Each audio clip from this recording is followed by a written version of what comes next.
Voilà, bonjour, je suis le pasteur Stéphane Caddy avec vous dans les studios d'ici d'Enseigne-moi. On partage ensemble une semaine donc sur comment expérimenter la gloire de Dieu, comment vivre dans le miraculeux de l'Évangile. On va voir ensemble aujourd'hui comment activer la gloire de Dieu. Je crois que c'est bien de croire dans la gloire de Dieu, de croire dans le surnaturel, mais il y a également des lois spirituelles. Nous sommes dans un royaume qui est régi par des lois. Et certaines lois vont permettre à la gloire de Dieu, à la puissance de Dieu de s'activer, de se manifester dans nos vies. Quand vous voyez des gens qui vivent des percées spirituelles de manière régulière, sachez que derrière, il y a une application de lois spirituelles qui permet à la gloire de Dieu de se manifester. Et peut-être vous regardez maintenant cette émission et votre situation paraît compliquée, paraît difficile, rien ne semble bouger, rien ne semble évoluer. J'aimerais vous dire une chose, c'est ne quittez pas parce que le miracle est dans la gloire. La gloire de Dieu va se manifester sur votre vie et à travers ces principes, vous allez savoir comment avancer dans le surnaturel et dans le miraculeux. La Bible déclare dans Marc 9, verset 23, que tout est possible à celui qui croit. Il n'est pas dit que tout est impossible, mais que tout est possible à celui qui croit. Notre Dieu n'a pas changé, notre Dieu est le même, il est toujours sur le trône et c'est le Dieu du miracle. La Bible va déclarer dans Genèse 18, verset 14, en ce qui concerne Dieu, « Y a-t-il rien qui soit étonnant de la part de l'Éternel ?» La version Semeur va déclarer « Y a-t-il quoi de trop extraordinaire de la part de l'Éternel ?» Jérémie 32, verset 27, il est écrit aussi « Voici, je suis l'Éternel, le Dieu de toute chair. Y a-t-il rien qui soit étonnant de ma part ?» Il n'y a rien qui soit étonnant de la part de Dieu. Et si vous êtes dans une situation difficile, il vous faut simplement passer du naturel au surnaturel. Il vous faut passer du temps avec ce Dieu surnaturel pour qu'il puisse débloquer votre situation et il faut pour cela se connecter à lui. Alors comment vivre la gloire de Dieu ? Le premier des principes, c'est la soif. Trop de personnes passent à côté de la gloire de Dieu, passent à côté du surnaturel parce qu'ils n'ont pas soif de voir la gloire de Dieu. Ils sont rassasiés de leur vie spirituelle, ils sont heureux et quelque part ils mangent des petits fruits et ils sont heureux de vivre comme ça. Mais je crois que pour voir la gloire de Dieu, il faut la soif. Dans Matthieu 11, verset 12, la Bible va déclarer que depuis le temps de Jean-Baptiste, jusqu'à présent, le royaume de cieux est forcé, ce sont les violents qui s'en emparent. Une autre traduction va déclarer que ce sont les gens déterminés qui vivent la gloire de Dieu. La question que je vous pose, vous qui voulez vivre des choses dans l'esprit, est-ce que vous êtes déterminés à voir le Seigneur se manifester dans votre vie? Trop de personnes sont comme à la piscine de Bethesda où ils attendent un mouvement souverain de l'eau pour que Dieu puisse agir dans leur vie. De temps en temps, un ange descendait. Mais dans la nouvelle alliance, ceux qui voient le Seigneur agir dans la gloire sont des gens qui ont soif. Et Jésus va s'écrier dans l'évangile de Jean, au verset 37-38, le dernier jour, le grand jour de la fête, Jésus se tenant debout s'écria, « Si quelqu'un a soif, qu'il vienne à moi et qu'il boive, celui qui croit en moi, dira Jésus, des fleuves d'eau vive couleront de son sein, comme dit l'Écriture. » En tout cas, c'est clair que Jésus donne à boire non pas à tout le monde, mais à ceux qui ont soif. On a vu ensemble, en ce qui concerne l'onction, que tous ceux qui étaient guéris par le Seigneur étaient des gens qui venaient à la rencontre de Jésus. Ils manifestaient leur foi, ils manifestaient leur soif. Dans Luc 6, versets 17 à 19, il est dit qu'il descendit avec eux et s'arrêta sur un plateau où se trouvait une foule de ses disciples et une multitude de peuples de toute la Judée, de Jérusalem, de la contrée maritime de Tyr et de Sidon. Ils étaient venus pour l'entendre et pour être guéris de leur maladie. Ceux qui étaient tourmentés par des esprits impurs étaient guéris et toute la foule cherchait à le toucher parce qu'une force sortait de lui et les guérissait tous. Ils voulaient toucher Jésus. Ils avaient compris que s'ils se tenaient à distance de Jésus, ils ne pouvaient pas recevoir cette onction de guérison. Et c'est la même chose pour vous qui me regardez. Si vous voulez vivre la gloire de Dieu pour débloquer votre situation, il vous faut premièrement avoir soif. Il faut désirer de tout votre cœur une touche surnaturelle de Dieu dans votre vie. Tout a commencé comme ça dans ma vie, j'ai commencé à avoir soif. Soif de voir le surnaturel, soif de voir la gloire de Dieu, soif de voir des malades être guéris, soif de voir des choses spirituelles et non plus naturelles simplement dans ma vie. En ce qui concerne les dons spirituels, je rappelle que les dons spirituels, c'est quelque chose de surnaturel. C'est le véhicule de la puissance de Dieu sur la terre. La Bible va déclarer que les dons spirituels sont pour des gens qui ont soif. Dans 1 Corinthiens 14, verset 1, Paul va dire en ce qui concerne les dons, recherchez l'amour, aspirez aux dons spirituels, mais surtout, à la prophétie. Et 3 fois au chapitre 14, il parlera du désir, de la soif d'aspirer aux dons spirituels. Littéralement, le mot aspirer, c'est zélo, qui veut dire bouillir d'envie, être zélé ou être enthousiaste. Je vous pose la question, avez-vous soif de voir la vie de l'esprit augmenter dans votre vie? Si c'est le cas, cette série est pour vous et ce message est pour vous. Jésus dira également, ou le psalmiste dira, dans le psaume 82, verset 2, comme une biche soupire après des courants d'eau, ainsi mon âme soupire après toi, ô Dieu. Il vous faut désirer les choses de l'esprit. La deuxième chose pour voir la gloire de Dieu après la soif, c'est qu'il faut passer d'un état naturel au divin, d'un état naturel à un état spirituel. Dans 1 Corinthiens 2, versets 14 et 15, il est écrit « Mais l'homme animal ou l'homme naturel, c'est la même chose, ne reçoit pas les choses de l'esprit, car elles sont une folie pour lui. Il ne peut même pas les connaître, car c'est spirituellement qu'on en juge. L'homme spirituel, au contraire, juge de tout, et il n'est lui-même jugé par personne. » Ça veut dire que si je reste naturel, si je marche dans le naturel, je ne peux pas recevoir la gloire de Dieu et je ne peux pas recevoir les choses de l'esprit. Et malheureusement, beaucoup de personnes restent au naturel. Ils restent dans des choses humaines. Et il y a 2 types de vie dans la parole de Dieu. Il y a la vie qui s'appelle la vie psyché.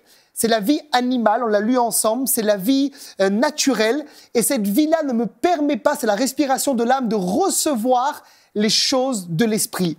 Qu'est-ce que fait un animal? Excusez-moi, mais un animal, littéralement, ça dort, ça fait ses besoins et ça mange. Et beaucoup de gens veulent recevoir les choses de l'esprit et leur vie tourne autour des choses de la terre. Ils cherchent simplement à augmenter leur salaire, à recevoir des choses dans le naturel, à bien manger, etc. C'est pas interdit, mais c'est pas en vivant dans le naturel que vous pouvez recevoir une touche divine dans votre vie. Je vous rappelle que nous sommes pas des gens naturels, mais nous sommes des êtres spirituels. Nous avons un esprit. Nous sommes un esprit en réalité, nous possédons une âme et nous vivons dans un corps. Et cet esprit, le jour où nous sommes nés de nouveau, nous sommes régénérés, il a été rempli en un instant par la puissance du Saint-Esprit, transformé. Je suis un être nouveau et je suis appelé à vivre maintenant à partir de mon esprit. C'est comme si littéralement, dans une voiture, il y avait le pilote, le volant et la carrosserie. Le pilote, c'est l'esprit. Le volant, c'est l'âme et la carrosserie, c'est le corps. Et c'est à partir de mon esprit que je peux donner des directions à mon âme et ensuite vivre avec mon corps. Il vous faut vivre dans l'esprit, de cette vie que Jésus a parlé, qui s'appelle littéralement la vie Zoé, la qualité de vie que Dieu a. Et quand je me place dans l'esprit, quand je marche dans l'esprit, je peux commencer à expérimenter la gloire de Dieu. Et l'apôtre Paul nous encourage à ça. Dans Colossiens 3, versets 1 à 2, il dit « Si donc, vous êtes ressuscités avec Christ, recherchez les choses d'en haut, où Christ est assis à la droite de Dieu, affectionnez-vous ou aimez les choses d'en haut, et non celles qui sont sur la terre. Si je suis ressuscité avec Christ, si tu es ressuscité avec Jésus, si tu as reçu Jésus, il vit en toi par la puissance du Saint-Esprit, tu as besoin d'aimer alors les choses qui sont d'en haut, les choses qui sont du royaume de Dieu. Tu as besoin régulièrement, pour vivre la gloire de Dieu, de passer du temps à méditer la parole de Dieu, à prendre les promesses de Dieu, à réfléchir sur les promesses de Dieu, à lire les promesses de Dieu, à confesser les promesses de Dieu. Tu as besoin régulièrement de nourrir ton esprit par la parole et de passer du temps à prier, à jeûner, à chercher les choses d'en haut. Vous savez, un jour, il y a une histoire qui m'a parlé. Quelqu'un disait que, pour imager cela, que c'était un fermier qui a rencontré un bébé aigle et qui l'a pris pour une poule. Et il a pris donc ce bébé aigle et il l'a mis dans son poulailler. Et voilà que l'aigle a grandi avec les poules. Et puis un jour, des aigles sont passés dans le ciel au-dessus du poulailler. Et ce bébé aigle a réalisé, mais je ne suis pas une poule, je suis un aigle. Qu'est-ce que je fais ici avec les poules? Ils mangent les vers, ça sent mauvais, etc. Et il a pris son envol et il a commencé à vivre comme les aigles. Si vous êtes ressuscité avec Christ, vous n'êtes pas une poule, mais vous êtes un aigle. Et vous êtes appelé à vous nourrir quotidiennement des choses d'en haut. Un moyen extraordinaire pour se mettre dans l'onction, pour rentrer dans la vie de l'esprit, pour expérimenter le surnaturel, c'est la prière en langue.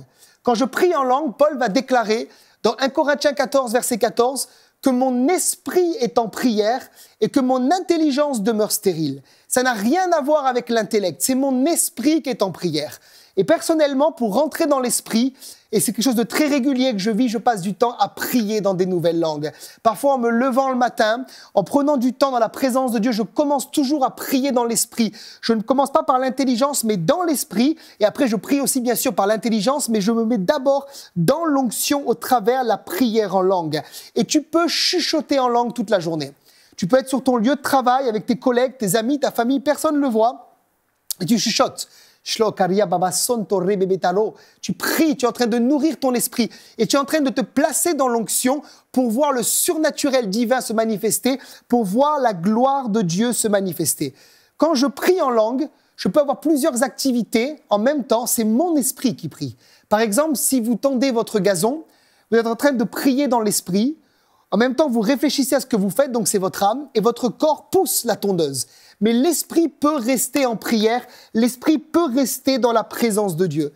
Et l'apôtre Paul l'avait compris puisqu'il dira dans 1 Corinthiens 14, verset 18, « Je rends grâce à Dieu de ce que je parle en langue plus que vous tous. » Donc on a vu ensemble que si votre vie est bloquée, si elle est verrouillée, il faut un miracle. Ce miracle vient dans la gloire et la gloire vient premièrement par la soif et deuxièmement par le fait de passer du naturel au spirituel. Il vous faut passer régulièrement du temps dans la présence de Dieu, à chercher le Seigneur, à voir la gloire de Dieu se manifester dans votre vie. Vous savez, tous les hommes de réveil, tous ceux qui ont commencé à expérimenter des réveils, étaient des gens qui avaient soif, et ça s'est traduit par des actions concrètes de prière, où ils ont commencé à prier, à chercher, à supplier la présence de Dieu de descendre, jusqu'à ce que Dieu descende et jusqu'à ce qu'il se manifeste. Et je sens dans mon esprit de dire à quelqu'un, tu as besoin de chercher le Seigneur jusqu'à ce qu'il se manifeste, jusqu'à ce que tu vois une percée spirituelle dans ta vie. Donc une fois que tu as commencé à vivre des choses dans l'esprit, il faut que tu commences à te positionner dans la foi et à bannir la crainte pour expérimenter la présence de Dieu. Certains, et j'ai vu ça dans toutes les églises où j'ai été, passent à côté de la présence et de la gloire de Dieu à cause de la peur. Ils manquent de foi. Ils ont peur, par exemple, que s'ils vivent des choses dans l'esprit, ces choses ne viennent pas de Dieu, mais qu'elles viennent de l'ennemi, par exemple. Et des tas de raisonnements comme ça les empêchent de vivre la gloire de Dieu. Et Jésus a parlé de ça dans Luc 11, versets 11 à 13, lorsqu'il dit « Quelqu'un parmi vous, ou plutôt, quel est parmi vous le père qui donnera une pierre à son fils s'il lui demande du pain? Ou s'il demande un poisson, lui donnera-t-il un serpent au lieu d'un poisson? Ou s'il demande un œuf, lui donnera-t-il un scorpion? Si donc méchant comme vous l'êtes, il parle à des gens non régénérés, vous savez donner de bonnes choses à vos enfants, à combien plus forte raison le Père Céleste donnera-t-il le Saint-Esprit à ceux qui le lui demandent? J'aimerais tout de suite vous rassurer, si vous demandez à Dieu le Saint-Esprit, vous allez recevoir le Saint-Esprit. Si vous demandez à Dieu l'onction, si vous demandez à Dieu la gloire de Dieu pour débloquer votre situation, puisque l'impossible est dans la gloire, vous allez recevoir réellement la gloire de Dieu. Beaucoup enseignent par exemple que si vous demandez le baptême du Saint-Esprit, vous allez recevoir un esprit mauvais, c'est complètement faux. Beaucoup enseignent que certaines manifestations viennent de l'ennemi alors qu'elles viennent véritablement de Dieu. Et j'aimerais vous encourager, placez-vous dans la foi. Bannissez toute forme de crainte du surnaturel. Bannissez toute forme de crainte qui vous empêche de vivre et d'expérimenter la gloire de Dieu. Quand j'étais jeune croyant, j'avais entendu des enseignements qui disaient que certaines manifestations de l'esprit n'étaient pas du tout divines et ça bloquait ma vie spirituelle. Et quand j'ai commencé à vivre ces choses, Dieu progressivement m'a libéré et m'a appris à commencer à me positionner dans la foi et ne plus être lié par la crainte. La crainte est un piège. La crainte vous empêche de rentrer dans une vie spectaculaire et surnaturelle avec le Seigneur. La crainte vous limite. Positionnez-vous dans la foi. L'auteur de l'Épître aux Hébreux dira dans Hébreux 11, verset 6, que sans la foi, il est impossible d'être agréable à Dieu, car il faut que celui qui s'approche de Dieu croit que Dieu existe et qu'il est le rémunérateur de ceux qui le cherchent. Rémunérateur, littéralement, c'est être dans la récompense, être récompensé par Dieu. Le mot grec, c'est salarié. Il salarie la foi. Donc, si vous êtes dans la foi pour du surnaturel, vous allez recevoir du surnaturel. Si vous êtes dans la foi pour des choses mauvaises, vous allez recevoir des choses mauvaises. Positionnez-vous dans la foi, croyant que Dieu va vous communiquer non pas des mauvaises choses, mais il va vous communiquer la puissance du Saint-Esprit. Par exemple, en ce qui concerne la prophétie, puisque les dons spirituels sont quelque chose de surnaturel, l'apôtre Paul va enseigner cela aux Thessaloniciens. Thessaloniciens 5, versets 19 et 21, Il va leur dire, n'éteignez pas l'esprit, ne méprisez pas les prophéties, mais examinez toutes choses et retenez ce qui est bon. Mépriser, littéralement, c'est ne faire aucun cas de quelque chose, estimer une chose indigne d'attention. Donc, par exemple, ne pas considérer la prophétie peut éteindre l'esprit. C'est une forme d'incrédulité. Et beaucoup donc sont comme ça, ils méprisent les choses de l'esprit, ils craignent, ils ne croient pas, ils sont dans l'incrédulité et ils sont donc incapables de recevoir la portion divine que Dieu en réserve pour eux. Positionnez-vous dans la foi, soyez des hommes et des femmes de foi. Je me rappelle avoir prêché une fois dans un pays en Afrique et puis on a vu vraiment du surnaturel, des choses spectaculaires, des choses glorieuses que c'est plus difficile de voir parfois dans les pays européens à cause du rationalisme, de l'intellectualisme, pardon. Et je me rappelle d'une femme qui est venue à l'imposition des mains, elle est venue comme ça à une réunion. Elle avait des problèmes aux yeux, elle voyait mal. Et puis alors qu'on prie pour les malades, je prie pour elle. Et puis je passe au malade suivant et tout d'un coup elle m'arrête. Et elle me dit, pasteur, tu dois continuer à prier, je n'ai pas été guéri de mes yeux. Et moi, comme un Français rationnel, je passe à l'autre malade et je dis non, plus tard. Mais elle insiste. Et j'ai continué à prier pour elle une deuxième fois, puis une troisième fois. Et la troisième touche de Dieu, le miracle s'est fait, elle a commencé à voir normalement. Et là, je me suis dit, cette femme-là, elle s'était positionnée dans la foi. Et c'est pour cela qu'elle a vu la gloire de Dieu. Il vous faut absolument vous positionner dans la foi. Maintenant, quand vous êtes dans la foi, attendez-vous à vivre des choses dans l'esprit. Et j'aimerais partager quelque chose qui pour moi est important. Quand vous vivez des choses dans l'esprit, un conseil pratique, ne cherchez pas forcément à ce que toute expérience soit à la virgule près dans la Bible. Je m'explique. Par exemple, certaines personnes veulent que toute expérience s'explique rationnellement par la parole de Dieu. Mais lorsqu'il est parlé des miracles, en ce qui concerne Jésus, dans l'évangile de Jean, chapitre 21, verset 25, il est dit que Jésus a fait beaucoup d'autres choses dans les Écritures, ou enfin plutôt dans son ministère, et si on les écrivait en détail, je ne pense pas que le monde même pourrait contenir les livres qu'on écrirait. Ça veut dire qu'il n'y a pas tout qui a été écrit à la virgule près, mais on doit retrouver tout principe dans la parole de Dieu. Et ça, c'est différent. Ça voudrait dire sinon que toutes les personnes pour qui on prie pour le baptême de l'esprit devraient voir des langues de feu apparaître. Ce n'est pas forcément le cas. Et c'est pareil en ce qui concerne le surnaturel. On retrouve le principe de toute expérience dans l'esprit, dans la parole de Dieu, mais on ne retrouve pas à la virgule près toute expérience. Et beaucoup de gens ont peur à cause de ça. Soyez dans la foi, vous avez demandé un miracle, demandez le Saint-Esprit, vous croyez, le principe est biblique. Si vous vivez des choses dans l'esprit, ne doutez pas, ces choses viennent bien de la présence de Dieu. Parfois, certaines personnes sont secouées par l'esprit, vivent des tremblements, la gloire de Dieu, la puissance de Dieu, et ils doutent, ne doutez pas. Si vous avez invoqué le nom du Seigneur, c'est la manifestation de sa gloire qui est actuellement sur vous. Ésaïe 55, versets 8 et 9, il est écrit « Car mes pensées ne sont pas vos pensées et vos voix ne sont pas mes voix ». Souvent, je dis que si vous mettez Dieu dans un bocal, il vous reste le bocal, mais sans la présence de Dieu. Donc élargissez votre tente. Laissez le Seigneur vous amener dans des chemins nouveaux. Laissez le Seigneur vous faire vivre des expériences glorieuses, encore plus importantes que tout ce que vous avez vécu jusqu'à ce jour. Maintenant, il y a une réalité peut-être pour certaines personnes qui vivent déjà la présence de Dieu, c'est qu'il y a un niveau de gloire supérieur dans la présence du Seigneur.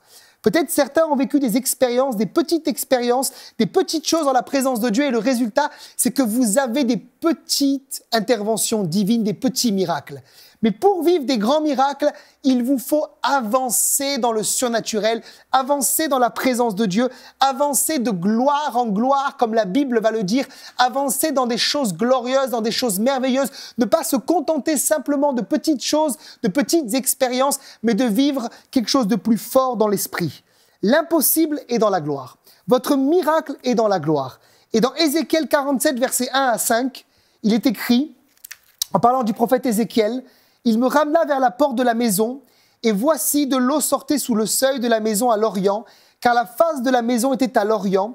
L'eau descendait sous le côté droit de la maison au midi de l'autel. Il me conduisit par le chemin de la porte septentrionale et me fit faire le tour par dehors, jusqu'à l'extérieur de la porte orientale. Et voici l'eau coulait du côté droit. Lorsque l'homme s'avança vers l'orient, il avait dans la main un cordeau, il mesura 1000 coudées, il me fit traverser l'eau, j'avais de l'eau jusqu'aux chevilles, il mesura encore 1000 coudées, il me fit traverser l'eau et j'avais de l'eau jusqu'aux genoux, il mesura encore 1000 coudées, il me fit traverser et j'avais de l'eau jusqu'aux reins, il mesura encore 1000 coudées, c'était un torrent que je ne pouvais traverser, car l'eau était si profonde qu'il fallait y nager. C'était un torrent qu'on ne pouvait traverser. Qu'est-ce que le prophète va vivre là? Il va vivre une augmentation de la gloire de Dieu. Ça veut dire qu'il a au début de l'eau, simplement jusqu'aux chevilles, puis jusqu'aux genoux, puis jusqu'aux reins, et jusqu'au moment où il va se retrouver à nager dans la gloire de Dieu. Et j'aimerais vous encourager, vous qui nous suivez, si vous vivez des choses dans l'esprit, il y a beaucoup plus pour vous. Dieu vous invite à nager dans la gloire de Dieu, à ressentir de manière tangible la gloire de Dieu, de manière régulière sur vos vies. Ne vous contentez pas de miettes, ne vous contentez pas de petites choses, de petits miracles, de petites interventions, mais cherchez la gloire, cherchez la présence de Dieu. Et plus le niveau de gloire va augmenter, plus le niveau de la présence de Dieu va augmenter, plus le miraculeux va être de plus en plus glorieux. Si par exemple dans votre église locale, il y a des guérisons, c'est quelque chose d'extraordinaire, cherchez à aller plus loin. Cherchez à augmenter l'intensité de l'adoration, de la présence de Dieu, de la supplication, des temps de jeûne, de prière, jusqu'à ce que la gloire de Dieu se manifeste, comme ce torrent qu'on a lu ensemble, et que tout puisse être emporté sous la gloire, et que les miracles soient quelque chose de glorieux au milieu de vous. C'est la volonté de Dieu pour vous, que vous puissiez vivre de telles choses. Quand je lis parfois les livres sur le réveil, je suis tellement frustré, tellement jaloux de voir ce que les révivalistes ont vécu. Quand tu vois que certaines personnes, voyez des membres qui poussent, des organes qui se recréent. Mon père a connu des temps comme ça où des gens crachaient des cancers dans les réunions, des choses extraordinaires, des résurrections de morts. Mon frère, ma sœur, quand tu lis des livres comme ça, où tu lis des témoignages, des biographies de révivalistes et que tu te contentes simplement de vivre des miettes, c'est tellement frustrant. Il faut aller à un niveau de gloire supérieur et l'Église dans la francophonie a besoin non pas de se contenter de miettes, mais de chercher un niveau de gloire beaucoup plus élevé, un niveau de gloire supérieur. En ce qui concerne les conversions, c'est la même chose. Bien souvent, nous parlons du Seigneur aux gens, nous interpellons les gens, nous leur parlons de notre foi, mais parfois il n'y a pas de suivi, il n'y a pas grand-chose qui se passe. Et je crois que si nous augmentons le niveau de gloire, nous verrons beaucoup plus de gens se tourner vers le Seigneur. Vous savez, quand les miracles ont lieu, c'est votre pub, c'est la pub de l'Église. Quand les gens sont guéris, ils parlent les uns aux autres, c'est le bouche à oreille. Et les gens viennent aux réunions, ils viennent avec leur famille, avec leurs amis, et bien souvent c'est comme ça que le réveil commence. Il faut augmenter le niveau de gloire. Il faut que l'Église francophone augmente son niveau de gloire. Je me rappelle d'une dame qu'on avait suivi à l'église, qui était vraiment tourmentée, qui était liée par des esprits mauvais. Et c'était quelque chose de tellement horrible, de tellement fort dans sa vie. Elle était d'origine algérienne, elle était complètement tourmentée. Et puis on a prié pour cette femme, on l'a suivie, Dieu a agi, d'autres serviteurs ont prié aussi. Elle a été libérée. On a vu toute une famille entière derrière venir au Seigneur. Le miracle pour une personne a été le salut pour toute la famille. Mon frère, ma sœur, tu as besoin d'aller dans un niveau de gloire supérieur pour voir encore plus de gens rencontrer le Seigneur à travers le ministère de la puissance du Saint-Esprit. Si tu nages dans le torrent et tu as de l'eau jusqu'aux chevilles, jusqu'aux genoux, jusqu'aux reins, ne t'en contente pas, mais saute dans le fleuve, viens dans le fleuve de Dieu, rentre dans la présence du Saint-Esprit et augmente ton niveau de gloire avec le Seigneur. Vous savez, l'adoration, c'est quelque chose qui augmente la gloire. Et je vous encourage, dans les temps vraiment où vous êtes, à adorer le Seigneur. Dans l'église locale, personnellement, adorer le Seigneur. C'est souvent dans les temps d'adoration que la présence de Dieu augmente, que la présence de Dieu descend, que la gloire de Dieu vient, que le niveau du fleuve monte, que le niveau de l'adoration amène des percées spirituelles, amène la gloire du Seigneur, amène le surnaturel divin à se manifester. Il faut augmenter son niveau de gloire dans la présence du Saint-Esprit. J'aimerais également dire dans 2 Corinthiens 3, 18 que Paul dira que nous tous, qui le visage découvert contemplons comme dans un miroir la gloire du Seigneur, nous sommes transformés en la même image de gloire en gloire, comme par le Seigneur l'Esprit. C'est là où Dieu veut t'amener. C'est pas de travers en travers, de difficulté en difficulté, mais c'est de gloire en gloire, comme Paul le dit, comme Paul l'avait compris. Paul savait que c'était de gloire en gloire que l'Église de Jésus-Christ devait aller. Et tu as besoin, toi qui es l'Église, qui me regarde, qui est baptisé du Saint-Esprit, qui est rempli de l'Esprit, qui est membre du corps de Christ, tu as besoin d'aller de gloire en gloire et de victoire en victoire. Et j'aimerais déclarer maintenant sur tous ceux qui nous regardent, et c'est fort dans mon esprit, déclarer sur ceux qui sont derrière leurs écrans, déclarer sur votre vie, déclarer sur votre église locale, déclarer sur votre famille, déclarer sur votre situation la gloire de Dieu. Ori baba chokoria ta ta ta ta ta ta ta rita tu tu tu tu tu tu rababa chico tu tu tu tu Maria Sinta rata ta ta ta kuru tu tu tu tu ria de débité robaba che sako tu tu tu tariama senta. J'aimerais déclarer maintenant la gloire de Dieu et particulièrement c'est fort dans mon esprit sur des familles qui sont là, sur des maris inconvertis, sur des femmes inconverties, sur des enfants qui sont rétrogrades. J'aimerais déclarer maintenant et proclamer la gloire de Dieu et proclamer que sur vous vient le vent de l'esprit, sur vous vient un temps de rafraîchissement, sur vous vient un temps de réveil et que vous verrez les choses se passer. Certaines personnes qui me regardent maintenant, quand ils pensent à leur mari, à leurs enfants, ils pensent que c'est impossible. Vous avez abandonné. Vous pensez que Dieu ne peut plus rien faire. Mais j'ai cette parole prophétique dans mon esprit très très fort que Dieu va ramener vos enfants. Dieu va ramener votre mari. Dieu va ramener un mari qui boit. Dieu va ramener une épouse rétrograde. Dieu va changer la situation parce que votre miracle est aujourd'hui et votre miracle est dans la gloire de Dieu.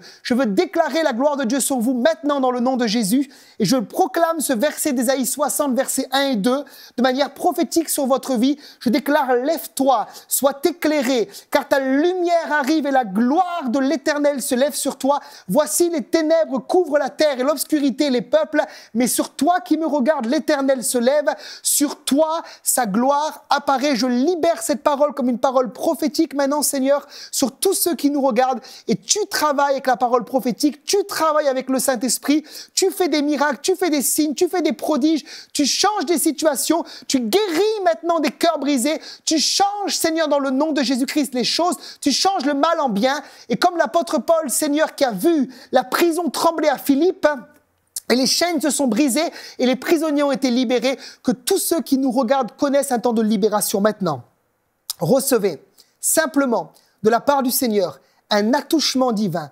Je déclare ces choses et si vous croyez maintenant, vous verrez la gloire de Dieu. Non pas dans 10 ans, non pas dans 100 ans, non pas dans une autre vie, mais vous la verrez maintenant, vous la verrez aujourd'hui. Et je proclame sur vous que votre foi est renouvelée dans la présence du Seigneur. Et je m'attends à Dieu pour un miracle. Que Dieu vous bénisse. On se retrouve demain dans une autre émission et on verra comment être libéré de la peur pour vivre le surnaturel.